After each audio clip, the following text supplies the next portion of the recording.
But right now, make it loud for Sarah Cortina!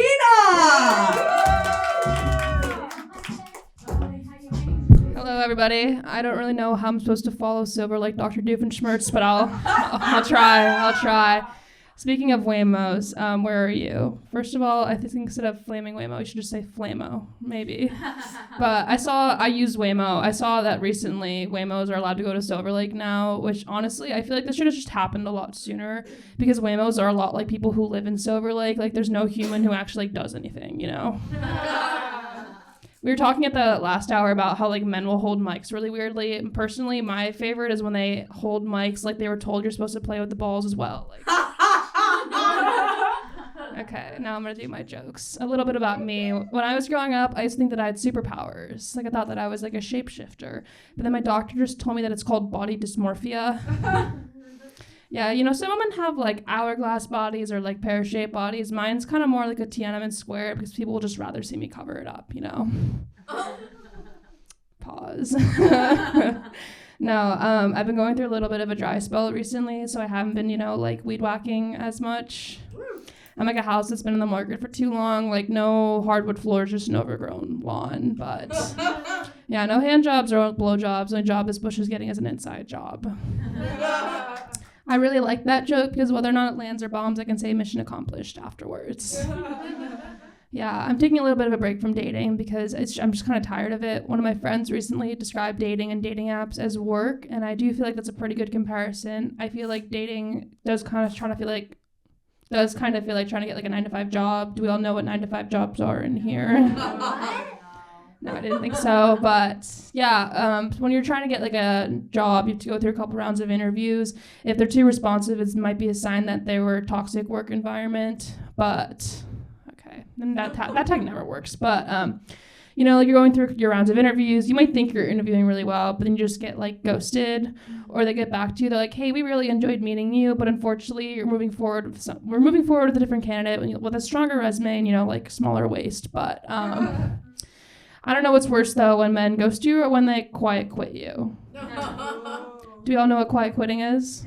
Like, you stop showing up to the job because you don't care about it as much anymore. Like, these men, they might have been initially interested in the position, and then they find out it's missionary. So, I mean, look, if men are going to ghost and quiet quit, I'm just going to start feigning incompetence. Like, the next time a guy asks me to go down on him, I'll be like, "I'm sorry, I don't know what that is. Can you please demonstrate that for me?"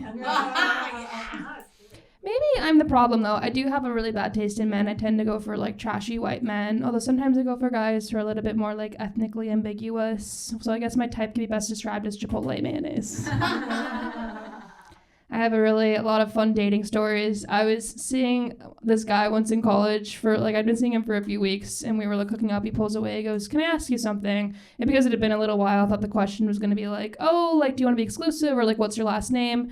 But I'm like, "Sure, ask away." And he's like, "I've been drinking every single day for the past 2 months. Do you think that makes me an alcoholic?" I'm like, "I don't know. Do you wake up and crave the taste of alcohol?" And he's like, "No, I just crave the buzz." I'm like, "I'm also craving the buzz of something in my bedside drawer now." Never heard from him after that. And sometimes I'm like, "Oh, maybe he's the one that got away." But then I remember, how far away is 12 steps, really?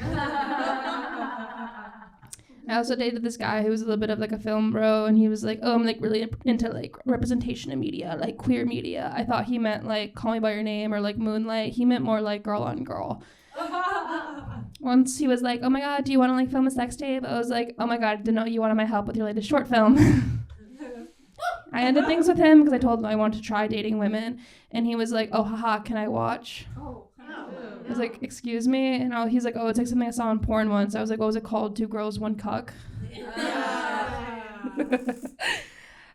guys know what the big one is?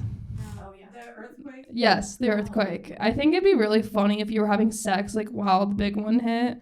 Like, the walls start shaking, and you're like, "Oh, fuck, it's the big one." He's like, "Yeah, you like that?" I'm bisexual, but I'm from the Midwest. Some people ask if I like men. I'm like, "Yeah, no." No, yeah. No, yeah.